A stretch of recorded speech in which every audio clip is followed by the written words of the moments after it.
Olá, meus amores, bom dia. Tudo bem com vocês? Espero muito que sim. A gente está ao vivo.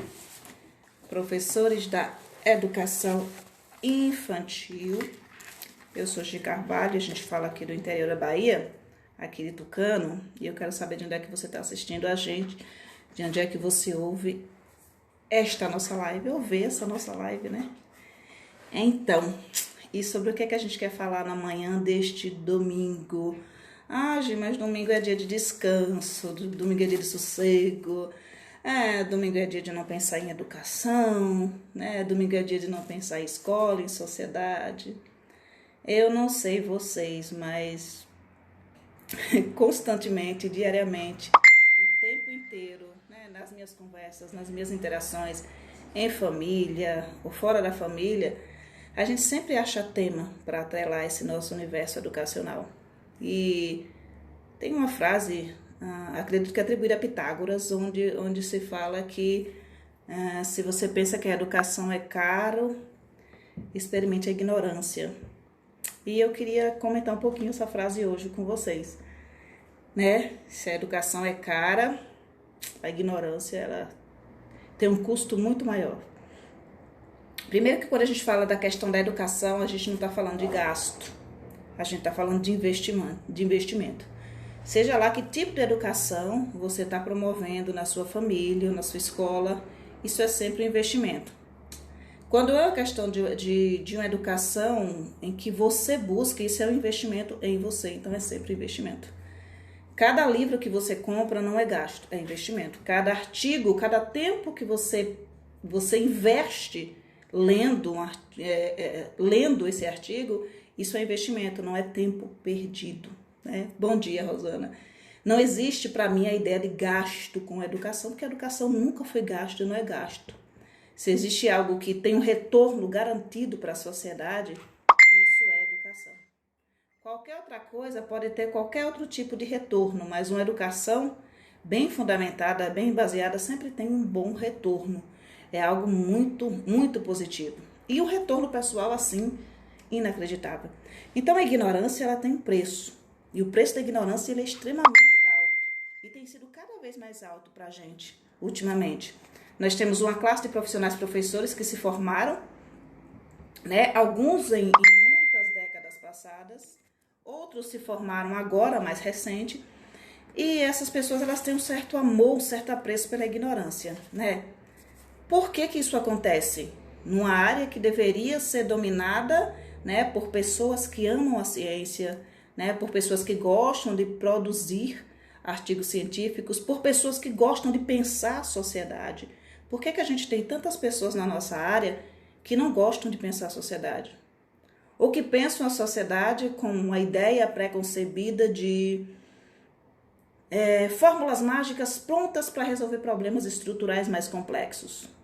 Por que a nossa área ainda é tão tomada por esse tanto de gente que diz que acredita na educação, mas que prova constantemente que não dá a mínima, que não liga, que não tem interesse, né? Que realmente não demonstra importância, que atribui importância nenhuma a isso? A gente traz sempre desse grupo, que é um grupo de educação infantil, em debate inúmeros temas. Sim, e esses temas muitas vezes são espinhosos. E muitas vezes esses temas, aparentemente, para quem não quer se aprofundar, eles não fazem parte do universo infantil. Então, quando a gente vai falando de educação infantil, que você traz um tema ligado à questão emocional de segurança pública, as pessoas acreditam que isso não tem nada a ver com a educação infantil. E, às vezes, parece que as pessoas que entram nos grupos de educação infantil, nesse grupo de educação infantil, né, eles entram com a ideia de que aqui eles vão entrar num espaço infantil, mas não é um espaço infantil. É o espaço de professores de educação infantil. E o professor de educação infantil, ele não é aquele ser caricato, né? Aquele ser que se veste de fadinha e tá pulando no meio da sala e tá falando em tatabitate. Não, o professor de educação infantil, a figura do professor de educação infantil está muito longe disso, né? A figura do professor de educação infantil requer muito mais do que isso. Aí alguém diria: mas Gi, bom dia, amores, mas Gi, é também isso, né? É também festa, fantasia, né? Brincadeira, é alegria, sim. é também isso.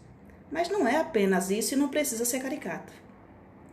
Porque o professor de educação infantil, né, o professor de educação infantil que ama a ciência, que investe na própria educação, que acredita que a educação é uma forma de intervenção no mundo, este professor, ele não é um professor caricato. E ele é um professor que ele faz o seguinte: ele acredita na força das experiências. Ele acredita na força da exploração. Ele acredita na força das descobertas. Porque quando ele vai fazer uma análise dessa realidade em que ele vive, ele entende que cada uma das coisas que ele utiliza hoje, em sociedade, coisas que fazem a sua vida se tornar muito mais prática, foram fruto de experimentação de pessoas que viveram antes dele. Quem será que descobriu, né, que esse alimento aqui, por exemplo, vamos pensar no café, né? Quem será que descobriu que a gente tinha que torrar isso aqui e depois moer? E depois botar água no fogo e colocar água sobre o pó? Quem será que descobriu essa coisa que a gente faz todos os dias, quando a gente acorda? Vou fazer um café. Quem teria descoberto? Que aquele frutinho, né, que está lá no pezinho de café, precisava ser torrado e depois moído. Quem teria feito essa descoberta, se não uma pessoa curiosa por saber? Então a vida ela é repleta de experiências, curiosidades que nos levam a fazer descobertas. E continuamente a gente vai acreditando que parece que isso tudo nasceu pronto e acabado. Como em educação infantil. Bom dia, meninas. Como em educação infantil. Muitos professores não conhecem a história da educação infantil. E como eles não conhecem a história da educação infantil no Brasil, eles não chegam a observar que muita coisa do que a gente tem na educação infantil hoje é ranço de assistencialismo da forma como esse tipo de educação ele chegou na sociedade. Chegou como? Com um viés assistencialista, né? Lá no advento industrial, quando as mães precisavam aí de um lugar para deixar os seus filhos e tudo mais. Então, o caráter da educação infantil era um caráter assistencialista. Ainda é verdade. Ainda é porque muita coisa não muda. E por que as coisas não mudam? Porque não muda a visão, não muda a forma de fazer, não muda a forma como você enxerga essa realidade da educação infantil. Então, tu olha para a educação infantil e você pensa, é um lugar de tomar conta de criança. Essa semana a gente teve um embate muito prazeroso, inclusive, com algumas pessoas que estão no grupo, mas que são mães. E elas diziam assim, não, mas a escola ela não educa. Todo mundo sabe que a escola não educa. E isso muitas vezes é uma fala que não é só de mãe e de aluno, não. É fala de professores que trabalham com educação infantil. Que não trabalham com ensino infantil, mas com educação infantil. E acreditam que quem educa é o pai e a mãe. Não é o pai e a mãe. Uma criança ela não é educada apenas pelo pai e pela mãe dela, porque é impossível que isso aconteça a menos que a criança seja uma prisioneira na casa dela. A gente aprende e a gente se educa à medida que a gente dialoga, à medida que a gente socializa, à medida que a gente interage. A criança ela não interage só com o pai e com a mãe. Ela não socializa só com o pai e com a mãe. Ela socializa com o vizinho, com o primo, com o irmão, com as pessoas que estão fora da escola, fora do círculo de amizade dela, né? Do círculo familiar dela. Então, sim, ela vai sendo educada por pessoas que não são pessoas da família dela. E um desses agentes educadores, né, que é mais direto e não indireto, é o professor, é a professora. Porque no momento que o professor de educação infantil entende que o currículo na educação infantil, ele não é tão somente a criança se familiarizar com as letras, a criança aprender a classificar, né? A criança aprender a agrupar, aprender a contar. Não é só isso. À medida que que a gente está dando banho na criança e que a gente está conversando com a criança e que a gente está educando a criança no sentido dela entender que ela precisa lavar atrás da orelha, né? Que ela precisa passar o sabonete direitinho. Isso é educação. E não está sendo dado pela mãe, está sendo dado pela escola, num processo de educação formal. Não existe essa ideia de que quem educa é pai e mãe. Isso é falácia, isso é conversa, isso é a gente sofrendo no ambiente escolar e dizendo assim, não, o problema é porque a família não educa essa criança para ser desse jeito. Mas quando a gente vem falar de educação emocional, a gente está falando de algo de uma área da ciência. Educação emocional, que muitos pais não têm. E que muitos professores também não têm educação emocional. E se você não tem educação emocional, como é que você educa uma criança? Então a gente vai vendo professores reforçando que se uma criança de 3 anos de idade, 3 anos e meio, ele cospe em alguém, é porque essa criança não tem educação, ela não tem limite em casa e é uma criança que deveria ser expulsa da escola, né? Em contrapartida, não para analisar o todo, né? Por que essa criança cospe? O que é que leva essa criança a ser dessa forma? Quais limites poderiam ser dados pela escola ou em família? Porque muitas famílias também vão para aquele extremo, né? Vai lá no psicólogo, né? O psicólogo diz que a criança, ela precisa, né, que você deixe ela livre, né, para que ela explore, para que ela faça isso, para que ela faça aquilo. O papai e a mamãe entendem totalmente errado. Aí o que é que ela faz? Ela deixa a criança fazer tudo que a criança tem vontade. A criança é o rei da casa, é a princesinha da casa. Se a criança quiser comer batata frita no almoço, ela vai comer, porque ela não nega a vontade da criança, ainda que seja uma vontade que vai fazer mal para a criança. Então existe o falso, aliás, o entendimento equivocado, que também é o entendimento da nossa área, quando a gente fala da questão de não cercear a liberdade da criança. Em educação, quando se fala em não cercear a liberdade da criança, a gente não está falando de deixar uma criança fazer tudo que ela quer, tudo que ela tem vontade. De repente, se a criança quiser subir na janela e pular da janela, eu vou deixar? Por quê? Porque é a vontade dela? Não, de maneira nenhuma. Eu vou prestar atenção e vou zelar pela segurança dessa criança. Se essa criança quiser bater na outra criança, eu vou dizer, não, tá ok, porque ela quer bater? Não, de maneira nenhuma, isso não vai acontecer. Porque o meu entendimento da questão não é esse entendimento raso, doido, sem juízo, que evidencia que uma criança ela tem que ter uma liberdade excessiva, né, onde não caiba limite nenhum, porque se eu der limite eu vou traumatizar a criança. Não, a criança inclusive gosta do limite. A criança gosta da disciplina. A criança gosta da rotina, a criança gosta de saber, olha, a gente vai brincar de quê agora? Quando a gente fala de rotina na educação infantil, a gente fala, e alguns colegas dizem assim, rotina é um negócio horrível, rotina não presta, rotina não vale nada. E a gente fica pensando, qual é o entendimento que essa pessoa tem de rotina? O que é que passa na cabeça dessa pessoa quando a gente fala rotina? Né? Talvez passe na cabeça dela aquela música lá do Roberto Carlos, né? Que eu acho que é a rotina do dia a dia, tá mudando tudo lentamente. Eu falo de uma rotina estabelecida. A gente tem hora para lanche, a gente tem hora para almoço, a gente tem hora para brincar nesse espaço, a gente tem hora para brincar naquele espaço. E a criança ela precisa entender, olha, a gente chegou na escola, então a gente vai fazer uma roda, né? E até a roda é um negócio na educação infantil que precisa ser pensado. Porque às vezes a criança chega de casa cheia de informações, cheia de coisas, cheia de ideias para socializar, e o professor diz, não, eu quero que você fale sobre isso aqui. Né? É uma roda de conversa, mas uma roda dirigida de perguntas e respostas, perguntas feitas pelo professor que espera uma certa resposta do aluno. Né? Para vocês terem uma ideia de como até a roda de conversa pode ser extremamente tradicionalista. E é por isso que a gente precisa dar mais atenção à questão do entendimento dos documentos, antes de ficar tecendo críticas a esses documentos. Então, prossigamos. É muito comum, muitíssimo comum na nossa área, que alguns colegas digam assim, mas isso aqui não serve para nada. Mas isso aqui não dá certo. Né? E a gente fica se perguntando, o que as pessoas entenderam disso? Como elas entenderam isso? Como elas foram orientadas sobre isso?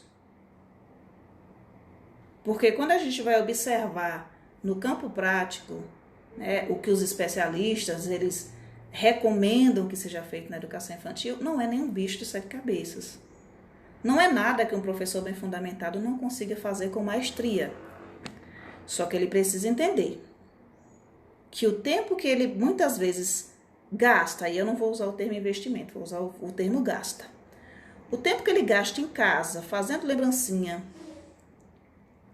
cortando EVA, fazendo cartaz que vai ficar na parede sem ser usado para nada, é um tempo que poderia estar sendo investido de outra forma no espaço da educação infantil. Como, por exemplo, quando a gente fala da questão do registro diário do professor. Então, o professor precisa gostar de registrar diariamente aquilo que ele está observando. Precisa. É uma necessidade urgente que você goste de registrar aquilo que você está observando. Que você eduque o seu olhar para o entendimento de quem é essa criança que está com você, de como é essa criança, de como você pode lidar com ela, de quais são suas dores emocionais. É preciso que você eduque o seu olhar para entender o olhar do outro. Fazendo relatórios, né, auxiliando, orientando a construção de relatório com alguns colegas, eu sempre peço que eles me enviem os registros das fotos e quando eu observo esses registros, eu olho para o registro, eu olho para a criança, eu olho para o ambiente que essa criança está, porque agora a gente está na educação remota, né? A gente tem muito registro das casas deles e às vezes eu vou pontuando, né, que essa criança ela tem um olhar triste. Por que o olhar dessa criança está triste? Não é que ele seja triste, mas o olhar está triste. Você observou que esse olhar estava triste? Não. Não, como é que você consegue ver isso? Né? Porque realmente ele é uma criança que passou por isso, uma criança vítima de abandono paterno, de abandono materno, mora com a avó, né? Dá muito trabalho na escola, mas como é que você consegue olhar isso vendo uma foto? Você educa o seu olhar. Você educa o seu olhar para, inclusive, observar como a criança está fazendo a tarefa. Um dos registros que eu vi, a criança estava fazendo a tarefa sentada numa cadeira dessas de plástico. Ele estava sentado na cadeira de plástico com o caderno no colo e os pezinhos estavam bem assim, longe do chão assim. E eu só consegui prestar atenção no sacrifício que essa criança estava fazendo para responder um dever e quanto isso poderia comprometer a questão da coluna dela. Ela está assim. Aquilo não é uma forma adequada de se fazer um dever de casa, não é uma forma adequada de se escrever. Não é. Sem contar nos olhares de estresse. Muito estresses. Às vezes nos olhares que evidenciam que a criança chorou para fazer aquilo. E a gente vai prestando atenção nesse amontoado de apostila, nesse amontoado de dever de casa, nesse amontoado de áudio que vai chegando nos nossos WhatsApps, e a gente quer o registro daquilo que está sendo feito, porque a gente precisa do registro daquilo que está sendo feito, e o resto. E o resto. E o olhar para a estrutura que essa criança tem em casa. E o olhar para como a família está administrando essa questão. E o nosso olhar para o olhar da criança, onde é que fica? Então, sim, quando a gente fala de educação emocional, a gente está falando de algo também pelo qual nós somos responsáveis. Porque você está interagindo com a criança e desencadeando emoções nessa criança. Você não está interagindo na criança e não há nenhuma reação nela. É impossível. Quando você interage com alguém, quando você conversa com alguém, quando você dialoga com alguém, você imprime marcas nessa pessoa. E quando você dialoga com alguém, bom dia meninas, o dia inteiro, ou 4 horas por dia, todos os dias, você imprime marcas nessa pessoa e podem ser marcas muito profundas. Então você educa. Ou você educa positivamente ou você educa negativamente, mas você educa. Impossível que um professor só ensine. Então, quando a mãe chega para mim e fala, olha, todo mundo sabe que a escola ensina e a família educa.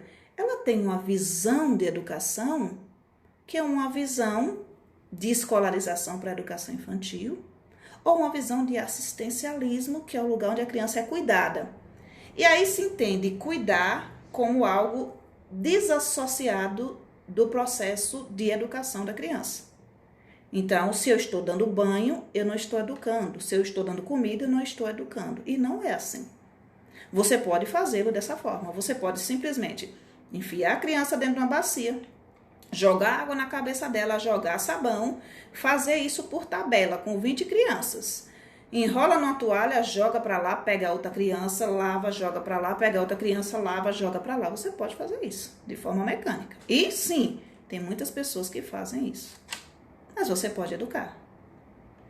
Você pode, inclusive, na hora do almoço, né, educar e cuidar, que é algo indissociável, que deveria estar sendo feito. Ou você pode sentar um monte de criança num círculo e ir alimentando cada uma você mesmo, enfiando a colher dentro da boca da criança. Você pode fazer isso? Pode. Existem pessoas que fazem? Sim, pessoas que têm uma ideia de que a hora do almoço, a hora do lanche não serve para absolutamente nada. Então, não são pessoas que vão deixar que a criança se sirva. Não vão pessoas que vão deixar que a criança coma e a comida vá sendo derramada na mesa, sim, porque ela não tem coordenação motora para isso ainda, porque ela não consegue fazê-lo ainda, mas ela só vai conseguir fazê-lo à medida que ela for tendo autonomia para isso. Isso acontece com todo mundo, inclusive com você que gosta de cortar EVA. Então, você gosta de cortar EVA, aprendeu a fazer uma peça de EVA, você fez a primeira, saiu torta. Aí você fez a segunda, foi melhorando. Aí você fez a terceira, foi melhorando. Aí você não sabia como é que colava, você colava um olhinho, tinha que descolar tudo de novo. Hoje você já sabe o lugar exato. Mas isso foi fruto, né, de desenvolvimento das habilidades. E por que você desenvolveu as habilidades? Porque você teve paciência com você mesmo para tal. Paciência que o adulto não tem para com a criança. Mas o adulto tem muita paciência com o próprio adulto. Quer ver um exemplo? Quando eu tenho alguma colega que tem dificuldade, por exemplo, em fazer o envio do e-mail, ela nunca fez o envio do e-mail. Nunca fez na vida. Então, o que a gente fala? Olha, vamos lá, abre o e-mail. Qual é o seu e-mail? Outlook, Gmail? Abre o e-mail. A colega, ela abre o e-mail. Essa é a primeira coisa que você tem que fazer, né? Entra no Gmail, sabe entrar? Sei, mas eu só recebo, não sei enviar. Tá ok, vamos aprender a enviar. Então, olha para a tela, observa a tela. A criança de hoje em dia, ela já olha e ela já vê, né? Bom dia, Giovânia. A criança de hoje em dia, ela já olha e já vê, né? Ela já enxerga. A tela é interativa, mas nós que somos mais das antigas, que já estamos aí perto dos 40 ou com mais de 40, pra gente é mais difícil. Aí eu falo pra colega, clica aí em escrever, porque você não tá achando, você não tá encontrando. Pronto, escrever. Vai lá na lateral esquerda, escrever. E agora? Aí ela olha para a estrutura e ela diz aqui, tem para. Para. Sim, é para quem? E isso é um processo. É um processo. Eu não vou dizer para a colega, coloca aí, bota aí, porque isso não é ensinar, isso não é promover aprendizagem. E se alguém está me pedindo ajuda, geralmente quando alguém me pede ajuda, eu nunca vou dar uma ajuda no sentido de fazer pela pessoa. Eu sempre acredito que a pessoa precisa aprender. Não é para que da próxima vez ela não precise de mim. Não é isso. Que eu poderia fazer isso em 2 minutos, enviar um e-mail. Mas é para que ela compreenda o quanto é importante que ela aprenda. E nesse momento ela vai entendendo como são os processos das crianças nessa aprendizagem. Porque você está ensinando uma criança a ler e você acredita, meu Deus do céu, que essa criança não consegue. Outro dia tinha uma professora, né, esqueceu o microfone aberto e falou que a criança era burra. As crianças eram burras. Né? Isso é um olhar, porque você sabe de algo, você tem esse conhecimento, você acredita que o outro que não sabe daquilo é porque é burro, é porque não se esforçou o suficiente. Aí eu tô com a colega, pronto, ela descobriu, colocou e-mail de tal. Aí vem aquela questão da insegurança, né? A insegurança é assunto, né? Assunto. E ela olha, qual o assunto? Eu digo sim, qual o assunto? O que você vai fazer? O que é que você vai enviar? Como é que vai ser? E ela está parada diante de um quadro minúsculo e pensando, sim, o que é que eu vou fazer? Qual é o assunto? Digo, sim, você não vai enviar para a sua secretaria, você não vai enviar alguns documentos? Sim, escreva o assunto.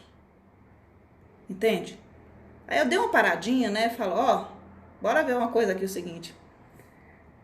Quando você vai ensinar o seu aluno a escrever uma carta é típico de que a gente já sabe fazer, né? Emetente, destinatário, né? Nome da cidade, data, saudação, corpo da carta, a gente já sabe essa estrutura toda. Então, pra gente é uma coisa muito simples. Pra criança, ela nem usa carta. Então, se eu vou ter que ensinar uma criança a enviar uma mensagem, possivelmente vai ser uma mensagem de e-mail, né? E aí vem toda essa estruturação. Ok. A gente ensina a enviar o anexo, né? E à medida que uma colega que é da nossa idade, mais velha do que a gente, vai aprendendo, ela vai se iluminando. Vai nascendo ali algo muito, muito positivo. Que é um olhar positivo sobre ela mesma, de entender. Eu consigo. Isso aqui não é um bicho de cabeça, isso aqui é um negócio muito simples, né? Isso aqui é um negócio muito bom. Eu aprendo. Né? E ao final eu digo assim, e agora? Cadê o corpo? Cadê a mensagem? Tá? Só vai botar o arquivo e enviar. E agora eu escrevo o quê? E essa insegurança típica, não é de que o professor não saiba o que ele tem que escrever. Essa insegurança típica é quando a gente está em contato com algo que a gente ainda não domina. Que é algo típico da criança que deveria ser entendido por qualquer professor que se dispõe a ensinar uma criança a amarrar o cadastro do sapato, por exemplo. Coisa simples. Você sabe amarrar o cadastro do sapato tranquilamente. As crianças, elas ainda estão em desenvolvimento. Talvez elas não consigam fazer do jeito que você faz. Então, esse olhar para as nossas dificuldades, a forma como a gente demora para aprender e a paciência que a gente tem ensinar um colega da gente. A gente tem uma paciência incrível de ensinar um adulto. É um negócio extraordinário. Um adulto pergunta para você assim, como é que faz? E como é que faz? E como é que faz? E como é que faz? E você consegue passar ali 2, 3 horas ensinando aquela pessoa algo que para você é extremamente simples, que ela não está assimilando. E para você tá ok, tá tudo bem. Mas uma criança não tá ok quando é uma criança. Eu li um relato uma vez de uma criança que chorou, porque quando chegou ali, acho que no 3º ano, ou foi no 2º ano, ela descobriu que o alfabeto tinha 26 letras. E ela chorou. E chorou por quê? Porque ela disse, se eu soubesse que era só 26, eu teria aprendido. Porque na cabeça da criança, ela só precisava decorar 26 letras. Mas como toda a vida foi sendo mostrada a coisa fragmentada para ela, letra A, letra B, e ela não entendia, ela não conseguia fazer, ela não conseguia processar isso, aquilo era um mundo para ela, de tanta coisa que ela pensava, eu não vou conseguir isso aqui nunca. E quando você parte do ponto que você se considera incapaz, a gente tem um sabotador interno que é uma desgraça na vida da gente. O sabotador interno, ele diz para você, você não tem condições. Você não é capaz, você não consegue. Quem é você na fila do pão? É isso que o seu sabotador interno ele diz para você. Quem é você na fila do pão? Aí tu pega, né, a Base Nacional Comum Curricular e você vai ler os Objetivos de Aprendizagem e Desenvolvimento. Em vez de você começar lá pelo começo, lê a introdução, vê a questão do código alfanumérico, o que significa e tudo, mas não, você vai direto para os objetivos. Quando tu chega nos objetivos que tu vê EI 03, EO 001, o que é isso? A sua mente já trava, ela diz para você, você não consegue entender nem o que é isso aqui. E é um negócio incrivelmente simples de ser entendido. Mas como você e o seu sabotador interno já disse que você não é capaz, ok. Mas eu quero retornar à questão do adulto e da criança. O seu sabotador interno diz que você não é capaz. Você diz que você não é capaz, mas tá ok. Você já venceu na vida, você já chegou lá. Você não precisa mais se esforçar. Já tá bom. Se eu não tenho capacidade, eu não vou tentar. Por que eu vou tentar? Né? Com a criança, não. Com a criança, porque você não aprende porque você não se interessa. Você não tem mais nada para fazer, né? Você deveria se interessar. E eu vejo muito essa construção quando as crianças elas estão saindo ali da puberdade, estão na adolescência, porque o adulto olha como se a criança não tivesse mais nada para lidar. Né? Você só tem que ir para a escola, você não tem que pagar conta, você não tem que trabalhar, mas a criança ela tem uma carga emocional para lidar, né? Com um monte de gente mandando nela na escola, um monte de gente mandando nela em casa, ela sem autonomia para poder viver a vida dela. Ela não trabalha, ok, mas ela estuda, e o estudo requer um trabalho diário, com 8, 9, 10 disciplinas, constantemente, E é uma carga de estresse muito alta. A gente chega na universidade, pega algumas matérias no primeiro semestre e a gente vai ficando doido. Mas pra gente tudo bem, porque a gente trabalha, a gente tem filho, né? Não. Se pegassem vocês, como qualquer criança, te colocassem num curso novo, escolhessem um curso para você, escolhessem as matérias que você vai estudar, sentassem você na universidade, eu vou prover comida, alimento para você. Você vai ter casa para morar. Você não vai precisar tomar conta de filho. E colocassem vocês na frente só para estudar, vocês lidariam com o mesmo tipo de estresse. Mas a gente é muito solícito para com o adulto e muito carrasco para com a criança. Porque a gente aprendeu que criança você molda, né? Para que quando ela chegue adulta, ela chegue um adulto forte. E as pessoas que mais usam esse discurso de que a criança ela precisa ser trucidada para se tornar um adulto forte são os adultos mais fracos que eu conheço. São os adultos que toleram tudo que vem dos adultos, mas que recriminam qualquer comportamento inadequado de uma criança. A criança ela não é inadequada, o comportamento dela é. E se o comportamento dela é inadequado, é porque ela aprendeu esse comportamento com pessoas adultas. Ela não nasceu com esse comportamento. Isso foi desenvolvido nela a partir das interações que ela teve. Na família dela, no parque, no shopping, em casa. Sempre. A gente não é fruto apenas daquilo que a gente chama de essência. A gente não é só essência. A gente é também fruto das interações que a gente tem. E dependendo do grupo que você esteja, e se você só fica neste grupo, se só escuta esse grupo, só esse grupo está certo, a possibilidade de que você seja uma pessoa pouco maleável, difícil de se lidar, ela é muito grande. Eu sou uma pessoa muito convicta de muitas coisas, em essência, mas eu tenho dúvidas acerca de tantas outras. Então, quando eu converso com as pessoas acerca de educação infantil ou de ensino fundamental, né, dos olhares delas em relação à questão da alfabetização, muitas pessoas dizem, mas eu tenho essa experiência ela é positiva e assim, eu quero aplicar essa experiência em todas as salas de aula que eu tiver. E eu sempre reforço para os colegas, as coisas não são assim 100% corretas. Essa metodologia não vai ser 100% para a sua turma. Ela pode ser positiva em muitos sentidos e aparentemente, quando a gente está aplicando, naquele momento ela está sendo muito positiva, mas você só vai realmente saber o quão positiva ela é depois de um tempo que ela está sendo colocada em prática. E se quem estiver colocando em prática realmente estiver colocando em prática da maneira devida. Quer ver uma teoria muito amplamente divulgada e muito pouco compreendida? A teoria do brincar. A teoria do brincar tem... Jesus, não tem milhares, tem milhões de artigos acadêmicos sobre o brincar na educação infantil. Se a gente for perguntar aqui, fazer uma pesquisa aqui nesse grupo, qual de vocês fez um TCC com o tema o brincar na educação infantil? Você vai ver que a gente tem uma porrada de gente que usou esse tema no TCC. E essa teoria ela foi sendo trazida para o campo da educação infantil e também numa tentativa de quebrar com o assistencialismo. A gente vai falando das interações e das brincadeiras e tudo mais. E a gente vai trazendo a rodinha, porque as interações elas são importantes para a educação infantil, mas tudo isso feito de uma forma meio torta, em que o brincar, ele não é um brincar de exploração, não é um brincar de descoberta, não é um brincar intencional, não é um brincar onde o professor observa, registra e busca fazer intervenções para que a criança ela se desenvolva. Não, fica aí, brinque. Só.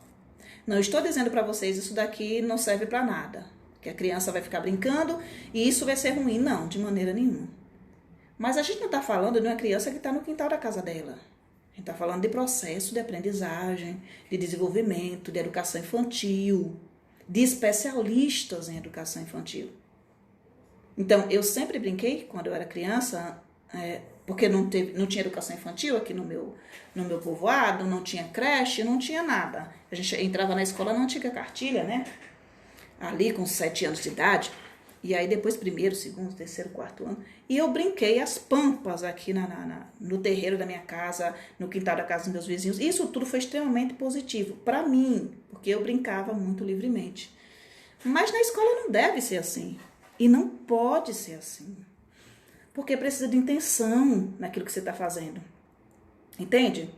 Então, se eu chego na escola para promover, né, uma teoria do brincar, eu chego na escola, a primeira coisa que eu faço é acolher a criança. A criança chegou, eu vou acolher a criança.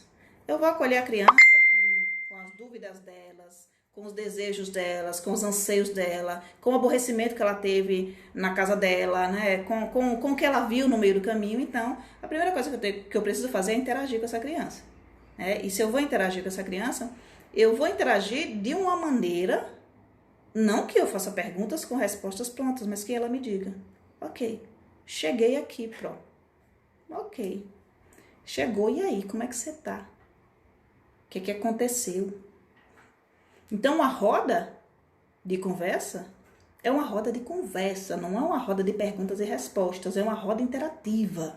É uma roda onde eu me preocupo com você, onde o seu falar me importa, né? Onde eu faço a escuta do que você tá me falando, e os outros colegas, eles também fazem a escuta e eles falam e tudo mais. A partir daí, acolhi, as crianças falaram, a gente vai decidir qual é o espaço em que a gente vai brincar. Onde que a gente vai brincar hoje? Na sala, no pátio? Quais são os espaços que estão disponíveis para que a criança ela tenha garantido o direito de participar? Que é um dos direitos de aprendizagem da Base Nacional Comum Curricular. Participar, inclusive, do planejamento do dia delas.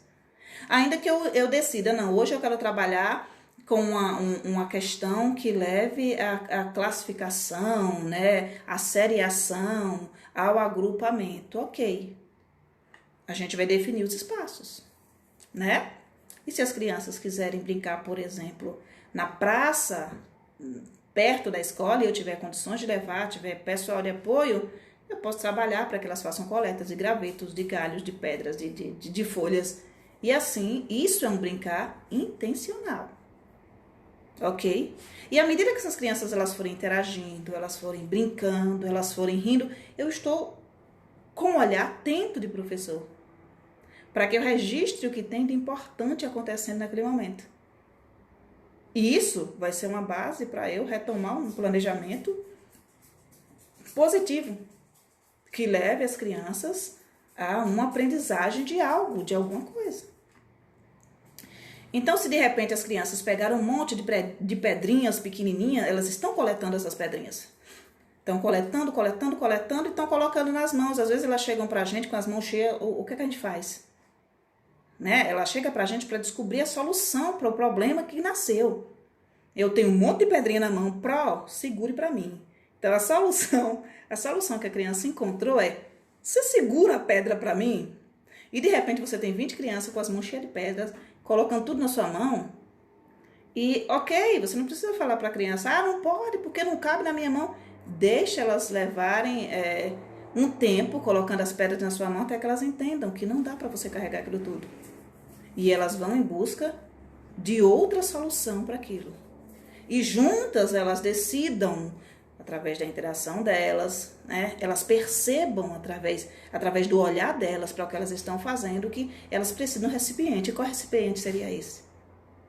Né? Ou que elas decidam: não, a gente precisa escolher só algumas para levar, porque não vai dar, as nossas mãos não cabem o tanto que a gente está querendo levar.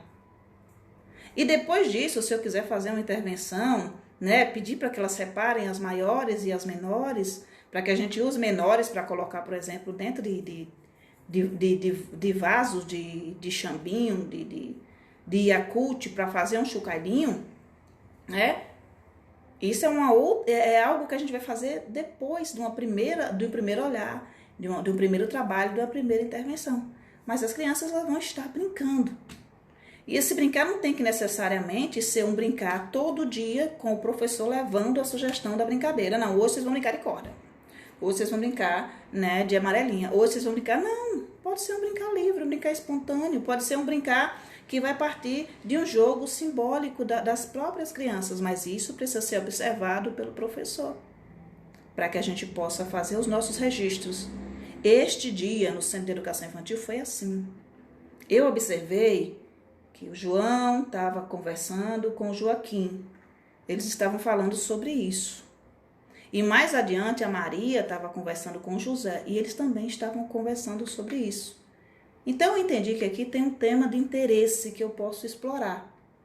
Então, a gente vai ver quais experiências a gente pode propor para que essas crianças elas possam aprender algo com esse que é um tema de interesse delas. Então, o professor de educação infantil não é um cuidador tão somente, não é uma pessoa para prestar assistência e nem uma pessoa para ficar ensinando as crianças sentadas como se elas estivessem no mini fundamental 1. Mas essa pessoa que tem esse olhar sensível. E quando vai aplicar uma teoria, ele estuda amplamente essa teoria para cometer o mínimo de equívocos possíveis. E aí a gente está com a Base Nacional Comum Curricular, né? Que certamente você já leu, talvez você tenha compreendido um pouco, talvez você tenha compreendido muito, né? Talvez você não tenha compreendido nada, mas eu espero que todos vocês já tenham lido. E dentro de todos os campos de aprendizagem, vocês vão perceber que se a gente está falando em corpo, gestos e movimentos, a gente não está falando só em nomear as partes do corpo. A gente está falando na questão do movimento amplo, né, da questão da expressividade dos sentimentos, né, do equilíbrio. A gente está falando de uma série de coisas. A gente está falando de autocuidado, né, está falando de higiene do próprio corpo. A gente está falando de uma série de coisas, não só disso. Se a gente vai trabalhar traços, sons, cores e formas, a gente não vai só apresentar formas geométricas, colocar no quadro, mandar a criança pintar dentro do risco. Não é isso. Não é só isso. Elas vão conhecer as formas, sim, mas elas podem conhecer as formas observando, né, objetos, elas podem observando a natureza, observando os desenhos que aparecem, observando no próprio corpo. Elas vão, através dessa observação e dessa experimentação do mundo que elas vão aprendendo. Trabalhar sons não é tão somente a criança ouvir alguém tocando um violão, mas pode ser, por exemplo, a criança tirando sons do próprio corpo, quando ela bate uma mão na outra, quando ela bate as mãos na perna, no pé, quando ela bate o pé no chão, nesse ritmo mais lento, nesse ritmo mais agitado, quando ela estala a língua na boca, ela tira sons do próprio corpo, faz acompanhamento de músicas que outras crianças estão cantando. Então, a coisa, quando a gente fala de objetivo de aprendizagem e desenvolvimento, de Base Nacional Comum Curricular, é uma coisa muito mais ampla e requer do professor esse olhar, né? Esse olhar sensível às necessidades das crianças. Esse olhar sensível ao direito que elas têm de explorar, de participar, de brincar. Esse olhar sensível mesmo que a gente tem sobre o outro, que a gente deveria ter sobre qualquer pessoa, e não apenas sobre o adulto, e não apenas sobre nós mesmos, mas esse olhar sensível que a gente precisa ter sobre a criança, né? Então, por quê? Qual a importância de uma teoria do brincar? Do jeito que ela foi sendo aplicada, ela vai perdendo muita importância. Porque tem muito professor que vai usando isso, preciso fazer, vou fazer. Não acredito, não gosto, não confio, mas eu vou largar aí. Então, isso não é a teoria do brincar em ação. Isso é um fazer de conta, né? Por que eu vou fazer de conta? Qual a necessidade de eu ser professor de educação infantil do Fundamental 1 e eu fazer de conta? Eu não gosto de fazer de conta, eu gosto de trabalhar, né? E aí precisa que o profissional da educação infantil, do Fundamental 1, o professor, ele entenda que ele é um especialista em educação. E que o registro, bom dia, Andrega, e que o registro que ele vai fazer é um registro não apenas necessário no sentido burocrático, mas é extremamente importante para o planejamento diário do professor, né? Para que você promova experiências que realmente valham alguma coisa para a criança e que sim gerem aprendizagens no campo da educação infantil que vai levar essa criança a escrever melhor, a ler melhor, né?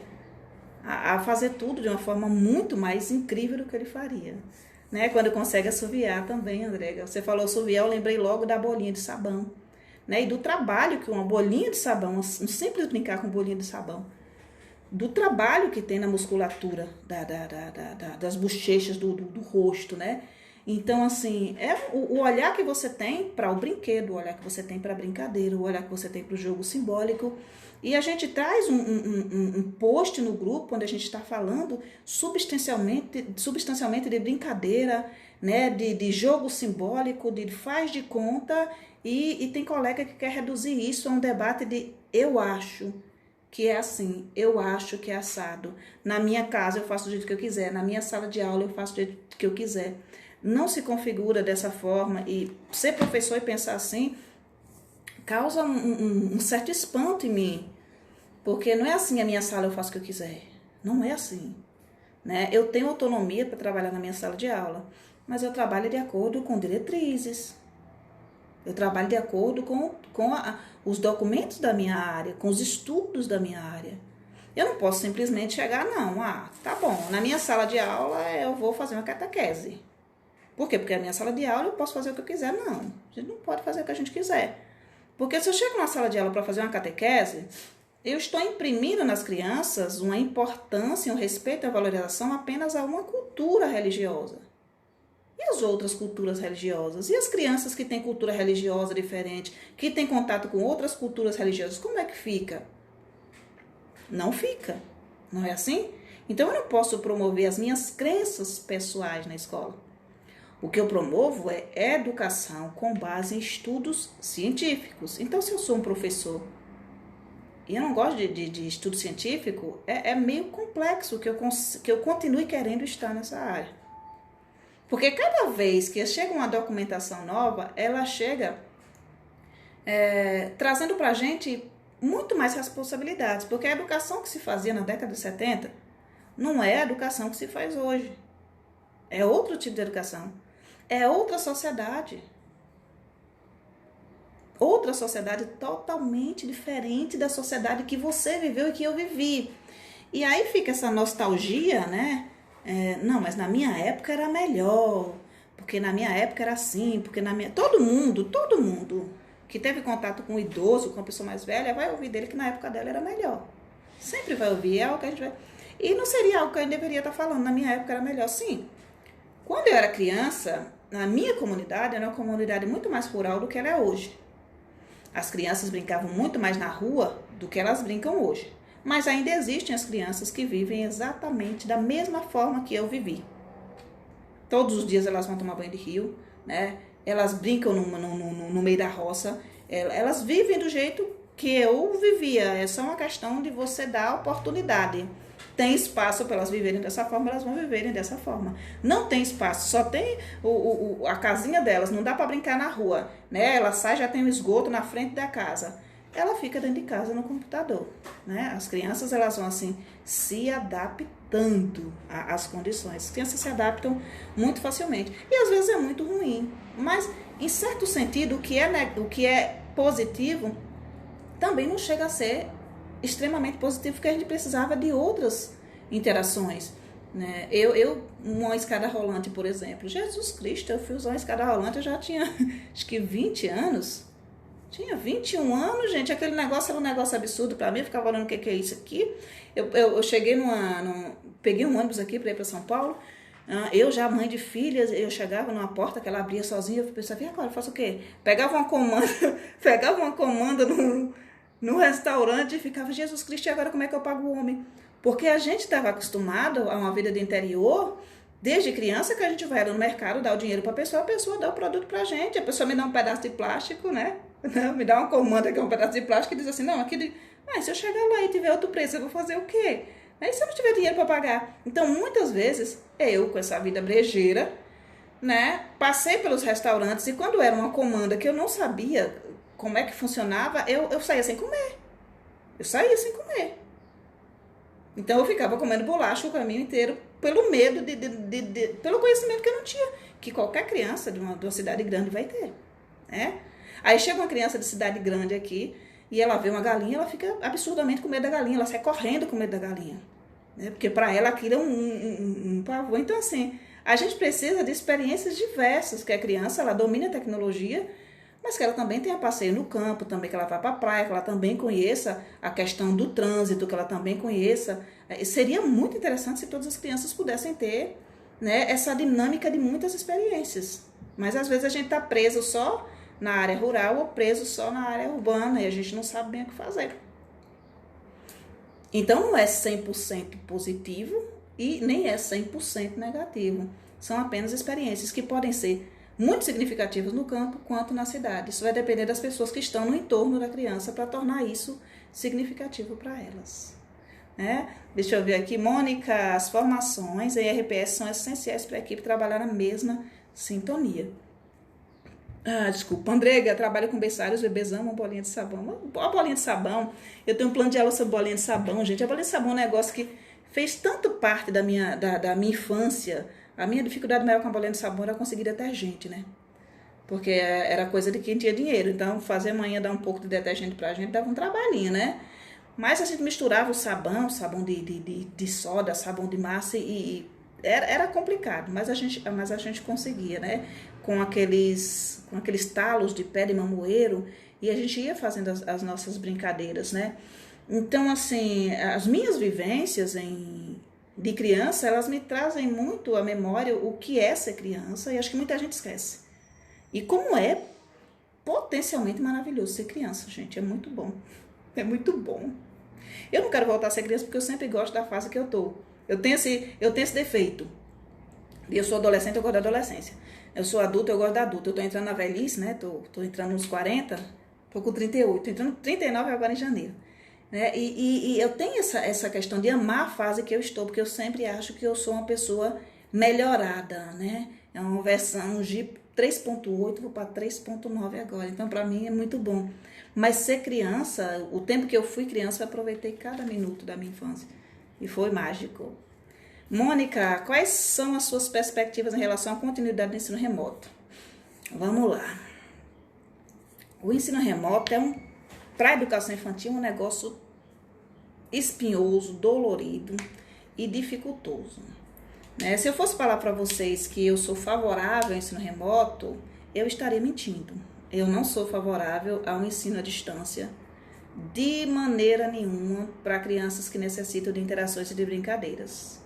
Inclusive, para mim, com 15 anos, eu não faço a menor questão, né, que ela estude e fique fazendo apostila nesse momento, apesar dela estar fazendo. Né? Isso causa um estresse muito grande. Né? Emocionalmente, eles estão muito desgastados.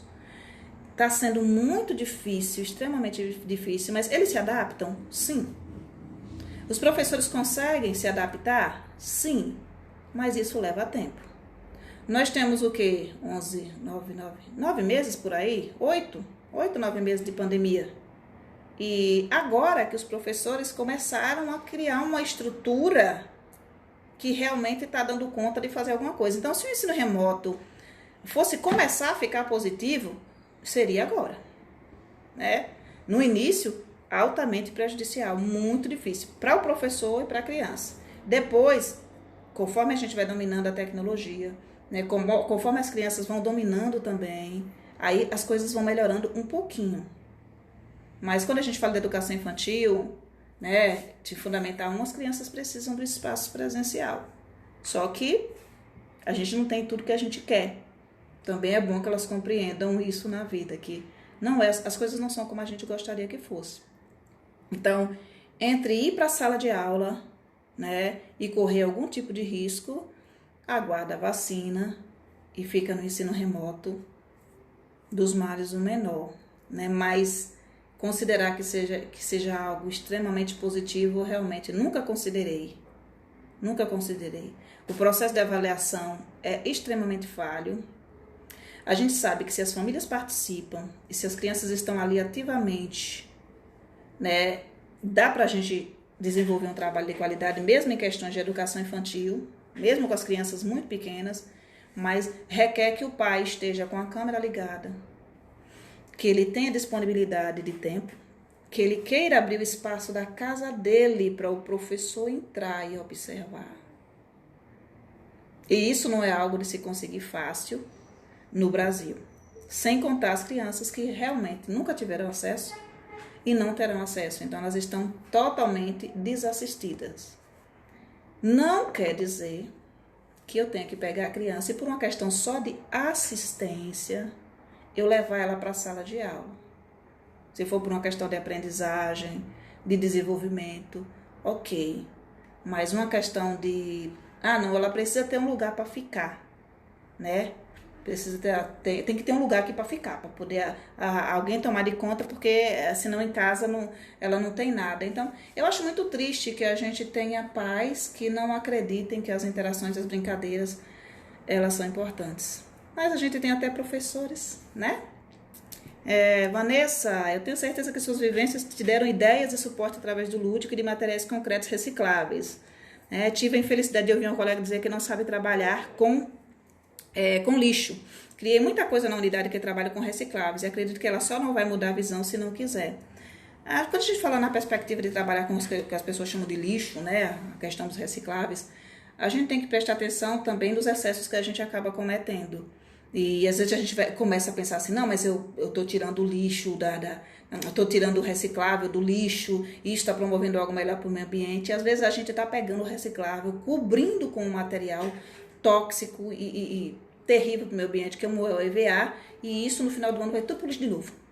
Então, até a questão de quando a gente vai trabalhar com esses recicláveis, ela precisa ser algo que a gente vá refletindo sobre a prática da gente, né?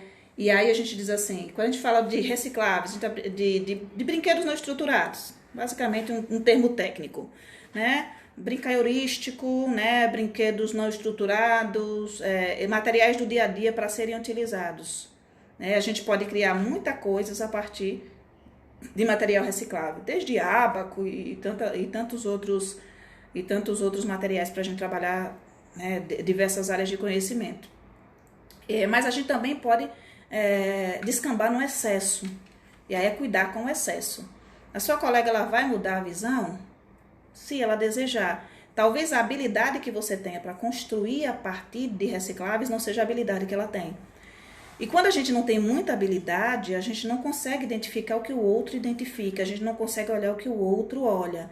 E também a questão prática, quando você fala da questão das minhas vivências, a questão prática das vivências que ela teve na infância dela e que você teve na sua infância, te dão conta de olhar para uma coisa que todo mundo está vendo como um pedaço de pau, mas o seu olhar ainda é um olhar infantil. Isso aqui não é um pedaço de pau, né?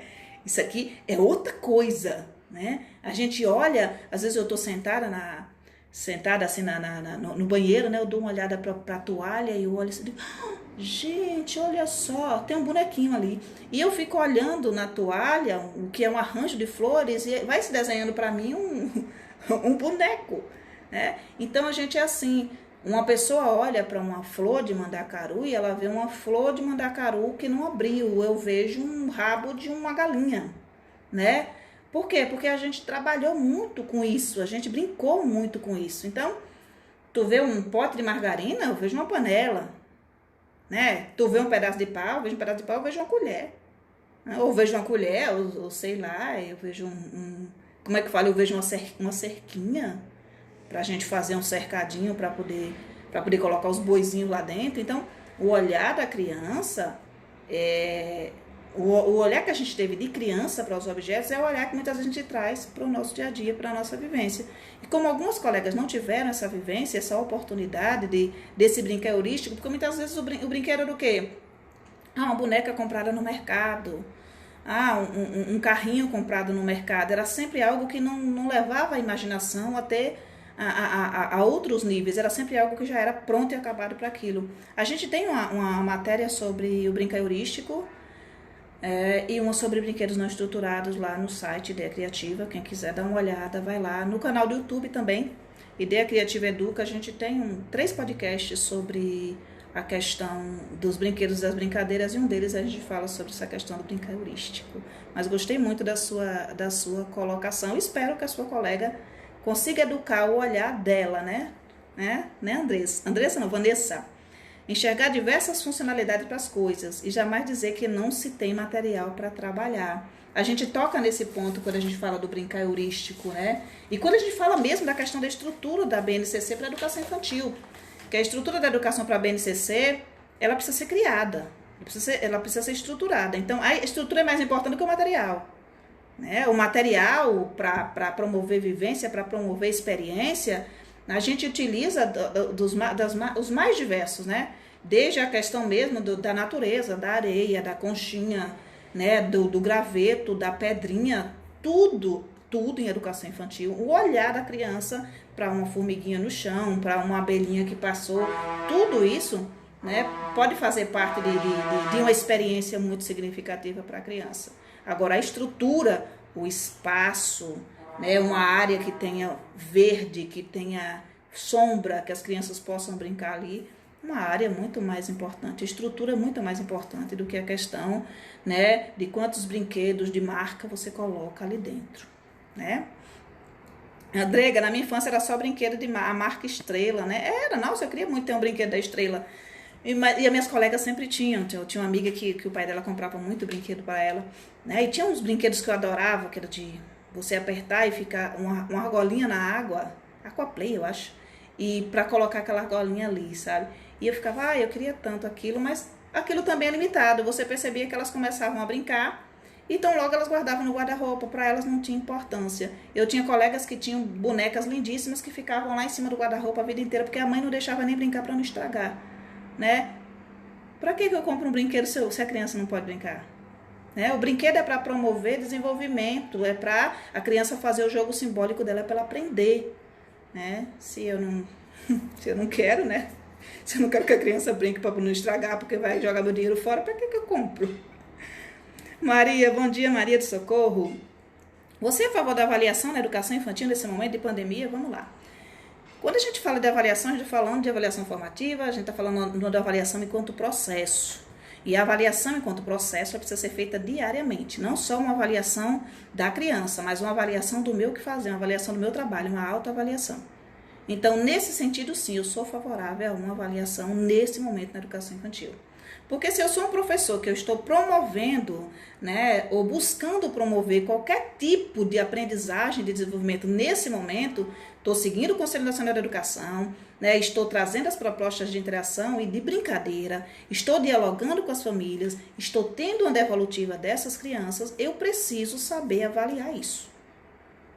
Eu tenho necessidade básica de saber avaliar isso. Por quê? Quando a gente fala em avaliação, a gente tem 2 posts sobre relatório lá no site Educação Infantil, inclusive um deles é uma live, talvez eu vá até me repetir aqui, mas às vezes repetir também é bom, que a gente já fala de outro jeito e quem não entendeu, entende.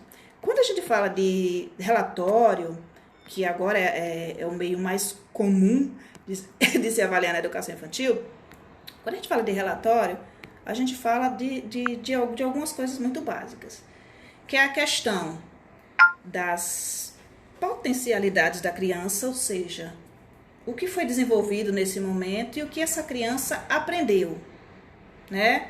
Não, a gente deu aula, abriu um grupo de vídeo e as crianças elas se comunicavam, né? Então, potencialmente elas aprenderam a se comunicar, elas se comunicam muito mais, né? Elas mandam áudio, elas mandam fotografias, registros, elas mandam vídeos delas mesmas, elas gostam de falar, então, assim. Então, eu posso avaliar, por exemplo, olha, o que eu consegui avaliar aqui? Que no aspecto de comunicação, né, na questão da oralidade, as minhas crianças elas se desenvolveram muito bem, porque elas estão aqui conversando comigo, né? Quantos por cento dos meus alunos eu tenho aqui hoje? Eu tenho 50%. E desses 50%, todo mundo está se comunicando, todo mundo quer falar, todo mundo quer dizer o que pensou, todo mundo quer dizer como é que foi o dia, todo mundo quer dizer como brincou. Então, assim, na questão da oralidade, né, e talvez na questão da escuta, do entendimento do que o outro falou, e uma devolutiva, fulano falou isso aqui, eu acho isso aqui. Então, assim, eu posso observar que isso é uma potencialidade. Isso é algo que a criança alcançou. Isso é algo que eu consegui através do ensino remoto com a criança. Isso é uma potencialidade.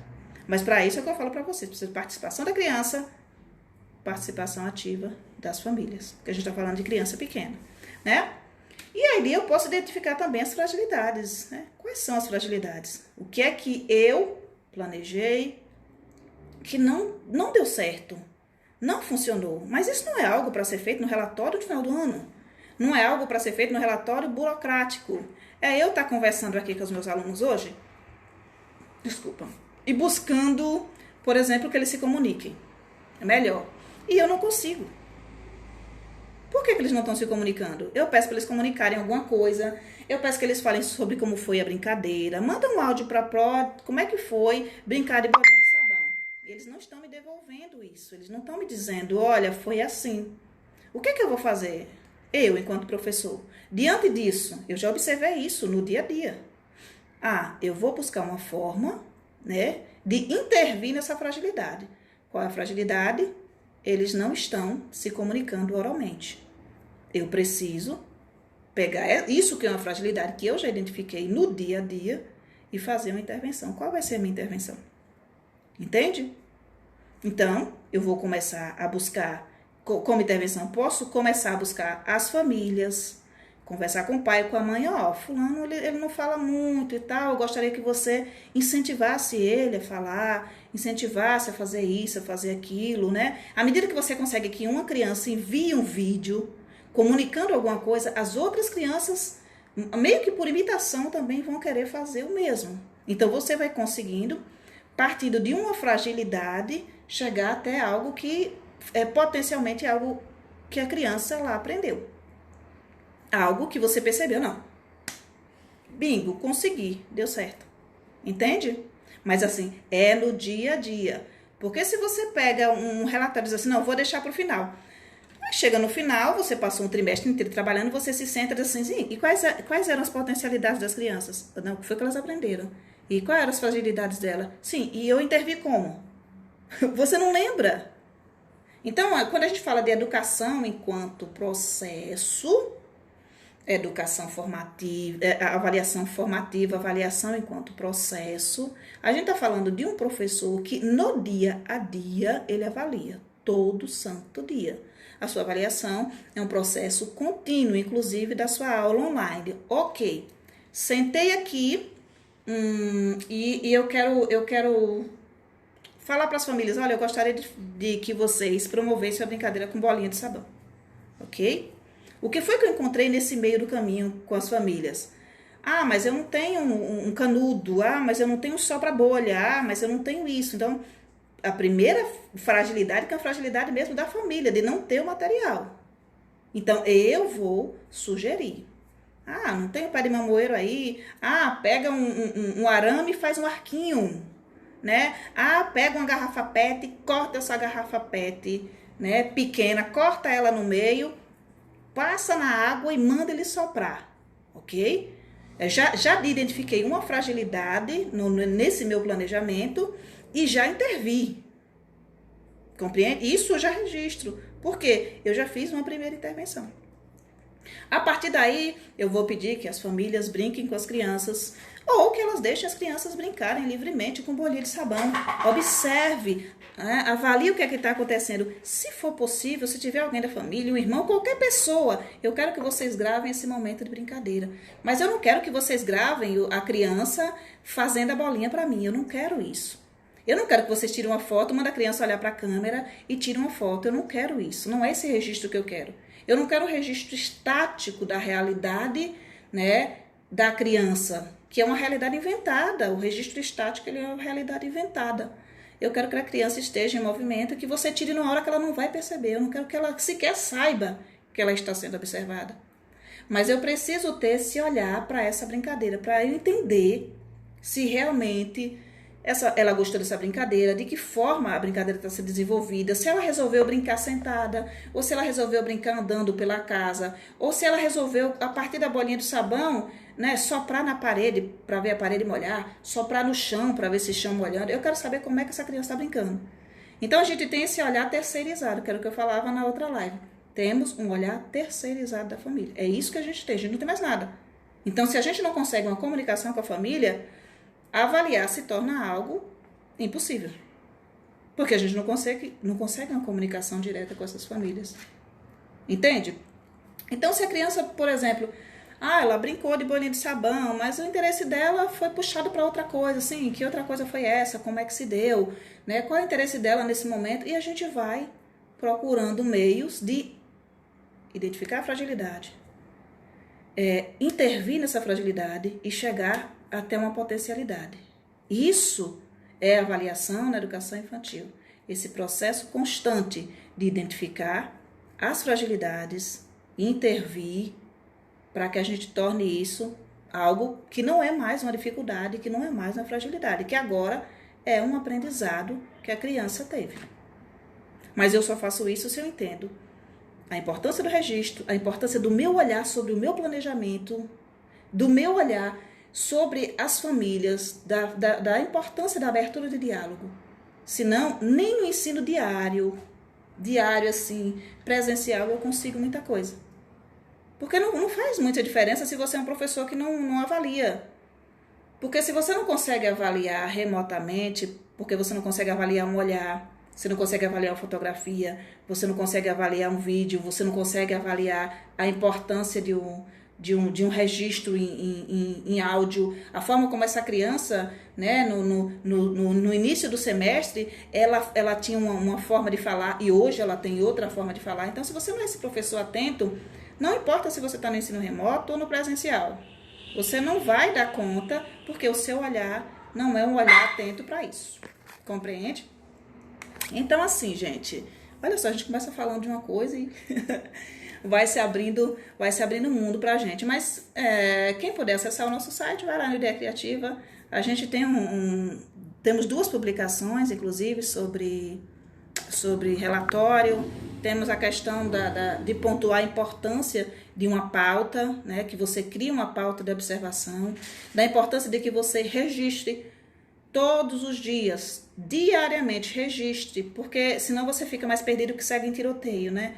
E aí, isso implica também na questão de como você cuida do seu emocional. E o seu emocional vai sendo fragilizado e vai sendo abalado, porque você vai fazendo uma coisa que você não tem entendimento do que você está fazendo. Uma coisa é você ir para uma sala de aula sem entendimento, aplicar algo que você não tem entendimento e você fica tateando. Outra coisa é você saber assim, ó, isso que eu estou fazendo é para isso aqui. Então, o fim é esse. O que é que eu quero, né, o que é que eu quero quando eu falo para as famílias? Olha, eu quero, a gente vai contar uma história de Natal, um conto de Natal sobre o Papai Noel, ok? E eu quero que as crianças, né, eles construam com massinha de modelar um Papai Noel, né? Ou com outra coisa que eles queiram, com algum outro objeto. Mas com massinha de modelar, eu quero que eles façam um símbolo natalino com massinha de modelar. O que eles quiserem, ok? Eu tenho as minhas propostas dentro daquilo ali. Eu quero trabalhar com a questão do desenvolvimento da musculatura das mãos das minhas crianças. Eu quero que elas amassem, que elas estiquem, que elas imprensem, né? E que elas desenvolvam a criatividade delas. A partir daquilo que elas ouviram, a partir daquilo que foi lido para elas, a partir de um desenho que elas tenham assistido, né? Que elas possam me dar essa devolutiva de como é que, para elas, aquilo, que emoções aquilo trouxe para ela. Porque as emoções, elas são diferentes na vida da gente. Para perceber. Tu escuta uma música de um jeito, eu escuto uma música de uma forma totalmente diferente. As músicas que você gosta, eu sou de Tucano, na Bahia, Doraci. As músicas que você gosta não são as músicas que eu gosto. Por exemplo, e mais, em alguns períodos da vida, você consegue ouvir certo tipo de música de um jeito. E depois você tem o estalo e o seu entendimento é outro. Eu não consigo ouvir Romaria de Elis Regina sem chorar. Porque Romaria é de uma força potencial, ela é muito emocionante, ela é extremamente emocionante. Né? Tem um trecho que diz, me disseram, porém, que eu viesse aqui para pedir de Romaria e prece paz nos desaventos. Como eu não sei rezar, eu só queria mostrar o meu olhar. Olha que coisa substancialmente rica. E que talvez você vai ouvir e você não vai se emocionar. E talvez você vai ouvir e não vai causar em você a sensação que causa em mim. Mas quando eu penso em uma pessoa que os desaventos da vida são tão grandes, a ponto dela sair em romaria, né, em busca de uma solução, e ela não saber nem o que dizer para uma divindade. Né? Eu não sei fazer isso aqui. E essa ideia de que se você olhar para o meu olhar, você vai entender. Você vai entender os desaventos, as dores, o sofrimento, a fome, né? A questão toda do que a gente toca muito, dessa questão, dessa violência do Estado, dessa violência simbólica. Então, assim, para mim, a música Romaria é uma coisa potencialmente dolorida. que me leva aí para a minha infância, me leva aí para as minhas raízes e entender o mundo não é justo. As desigualdades sociais, elas são muito grandes. E as pessoas, por ignorância muitas vezes, né, que estão abandonadas totalmente à margem da sociedade pelo Estado, essas pessoas se agarram a uma questão de que a minha vida é assim porque Deus quer. Né? Então elas não entendem que elas são exploradas. Então se eu pedir para Deus, a minha vida vai ser menos ruim. Quando na verdade elas só teriam que aprender a valorizar a mão de obra delas e voltar nas pessoas certas. Né? Então assim, a mesma coisa é o olhar da criança para um conto que você contou. Uma vai transbordar de um sentimento, a outra de outro sentimento, a outra de outro sentimento. Então, se eu pego a criança e falo para a criança, não, eu quero que vocês façam isso aqui, do jeito que eu estou mandando, eu vou perdendo essa questão de como a criança sentiu isso. Né? Você ouviu uma história de Natal, um conto de Natal, tinha os símbolos natalinos. Eu quero que você me mostre, através da sua produção artística, o que te tocou aqui. Eu quero que você me mostre, através de uma mensagem em áudio, o que te tocou aqui. Eu quero que você me relate, que você me diga. Eu gostei, eu não gostei. Eu fiquei triste, eu fiquei feliz. Não, nessa parte aqui eu senti isso. Naquela parte aqui, eu senti aquilo. E as crianças vão sentir extremamente diferentes. De forma diferente. E eu preciso, enquanto professor, entender que mesmo que ela não tenha gostado, ela vai me dizer, não gostei. E não há problema nisso. Ela não gostou, só não gostou. Como eu, né, escuto algo que eu gosto e você escuta algo que você não gosta. Eu sento para ver O Homem Bicentenário, é um filme que tem 2 horas, e eu vejo um mundo dentro do filme Bicentenário, eu consigo ver 1 milhão de vezes. E tem pessoas que não conseguem ver nem meia hora do Homem Bicentenário. Eu escuto uma música italiana, como Caruso, por exemplo, do Lúcio Dalla, que é uma coisa extraordinária, né? A pessoa fala de se afogar numa lágrima. E as pessoas, nossa, gente, não é nada demais. Porque quando a gente fala de choro, a gente fala muitas vezes daquele choro que é tão sentido, tão dolorido, que você engasga, você parece que perde o ar, né? É como uma espécie realmente de se afogar, né? No seu pranto, na sua dor e tudo mais. Então, assim, a forma como você enxerga, por exemplo, uma música de funk, é uma forma que eu enxergo totalmente diferente de você, porque você olha, porque isso, e eu olho e digo, olha só que interessante, as pessoas conseguem fazer milhares de músicas falando só de uma parte do corpo. Isso é talento, né?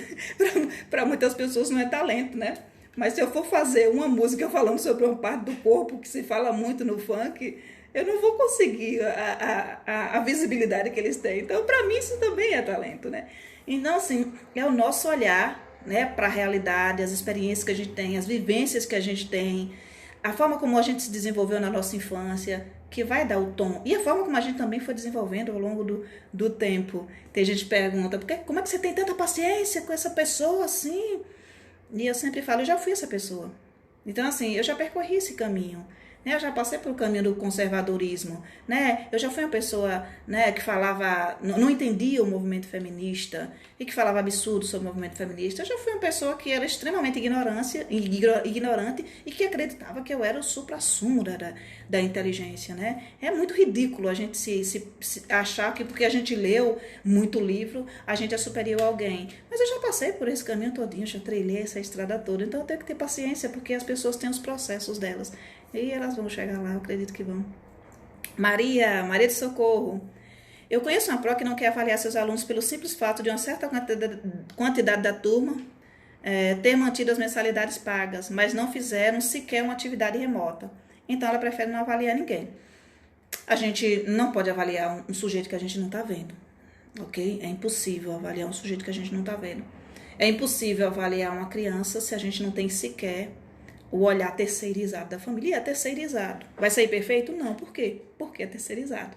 Porque o olhar do especialista não é o olhar da família. Infelizmente, tem alguns especialistas que têm o mesmo olhar de um leigo, né? Que não desenvolveram um olhar, tem um mesmo olhar de múltiplas inteligências. Foi ótimo, eu adoro a teoria das múltiplas inteligências. Então, assim, você tem um olhar leigo. E muitas vezes o professor, ele tem esse olhar leigo. Ele olha para uma criança, olha para uma atividade e ele não sabe o que é que ele quer com aquilo ali. Ele só sabe reproduzir o que ele viu antes.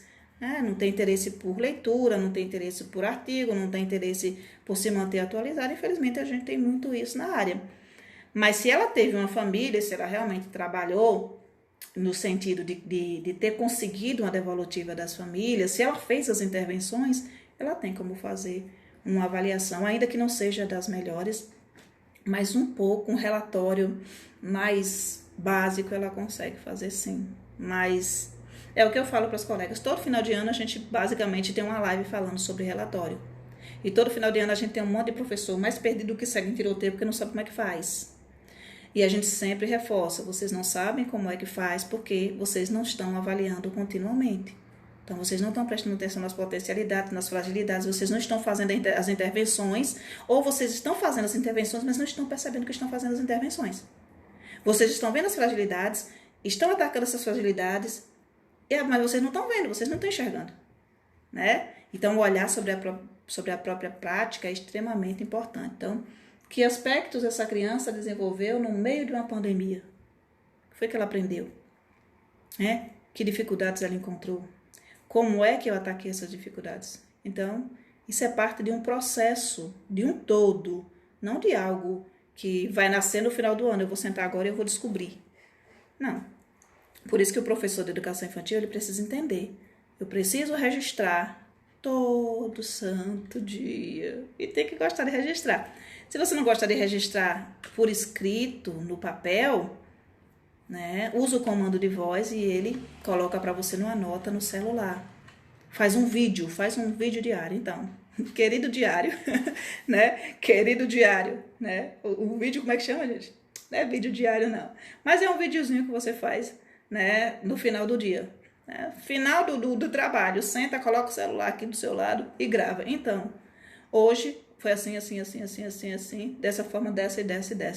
Olha, se as pessoas do passado, que tanto gostavam de registrar, como Madalena Freire e tantos outros, tivessem a tecnologia que a gente tem, os instrumentos que a gente tem hoje, gente do céu, o negócio tinha sido absurdamente lindo de se ver. Então, a gente tem muito ainda por fazer em educação. Mas uma das coisas mais importantes nesse momento é educar o olhar, né? Sim, Maria, os que fizeram, que os outros que fizeram não merecem ficar sem avaliação. Sim, você pode pontuar isso para ela, né? Se for possível, pontuar para a coordenação e pontuar para ela a necessidade de que se eu como é que falo? Se eu atendi as crianças, eu tenho como sim. Eu tenho como fazer uma avaliação, ainda que com um olhar terceirizado. Eu tenho como fazer. Vai sair perfeito? Não, vai ser meio complicado de se fazer. Mas a gente precisa fazer, sim. Emessina, eu tenho um caderno de registro diário que ajuda muito na hora do relatório. Tá vendo aí, gente? Emessina tem o caderno dela, faça o caderno de vocês. Eu odeio escrever, gente. Odeio. Eu abomino escrever, porque se vocês forem ver os meus... Olha a minha bagunça. É assim que eu escrevo. É uma bagunça. Eu não gosto, mas eu escrevo, né? Então, hoje em dia, como tem a tecnologia, eu fico muito feliz, porque aquela bagunça que está ali no papel são só tópicos. Quando eu sento no computador, eu consigo digitar um texto mais sossegado, mais calma. Eu não gosto de copiar. Eu não gosto de você me dizer algo que eu tenha que escrever. Eu não gosto de pegar algo que é pronto de alguém e copiar. Eu gosto de pensar sobre. Mas muitas pessoas preferem pegar o modelo pronto para poder copiar, porque acham que é melhor, que é mais fácil, né? Eu venho por outro caminho. Obrigada, Vanessa. Eu prefiro pensar, né? Remoer. E muitas vezes para você fazer um relatório ou até para você fazer uma simples intervenção, né, diária, é preciso que você se sente com outros colegas que tenham uma visão para o seu trabalho que você não tem, para que você fale para elas, olha, então foi assim, aconteceu isso aqui, o que é que você enxerga aqui? É por isso que essas interações são extremamente importantes. Agnes, sempre amei registrar as minhas observações no final do ano letivo e organizá-las. Fica muito mais simples, né, Agnes? Eu acredito que fica muito... Eu acredito piamente que é muito mais fácil você construir um relatório realmente fiel. Não é algo inventado, não é algo... É algo realmente fiel e importante em todo esse processo, né, em todo o ano letivo, das famílias também terem um documento que fale sobre como os filhos deles se desenvolveram, para que eles comecem a enxergar coisas que às vezes eles não enxergaram, né, por serem leigos, mas que o especialista está enxergando, está pontuando para eles, né? Seu filho está bem, está se desenvolvendo bem. Gente, muitíssimo obrigada, né, pelo carinho de vocês, tá? Pela audiência de vocês. Pedir para vocês, o período tá difícil para vocês, para mim também tá bem difícil. Então, quem puder dar uma visitinha no nosso site, compartilhar alguma publicação lá no ideacriativa.org, tá? Porque pandemia, a gente tá bem rasteiro no chão, a gente é praticamente uma pessoa desempregada, né? Mas vamos mantendo a nossa positividade, né? Colocando as nossas leituras em dia e, ó, atacando o problema de frente, porque se a minha fragilidade está em não conseguir ganhar dinheiro na pandemia, eu tenho que intervir para de alguma maneira conseguir ganhar, não é assim? Então essa é a vida de professora, né? As colegas que ainda estão empregadas, que bom. As colegas que estão desempregadas, sinto muito, espero que vocês consigam um emprego o mais rápido possível, mas nesse meio tempo, não desista de estudar, não desista de correr atrás, não desista de se formar continuamente, não desista de trazer coisas positivas para a vida de vocês, não. Tá bem? Desiste não, que lá mais tarde, vocês vão ter uma devolutiva nem que seja uma devolutiva do universo, nem que não seja uma devolutiva monetária, mas vocês vão ter uma bem significativa, bem potencialmente, que lhe deixe realizada. Beijão, em pé.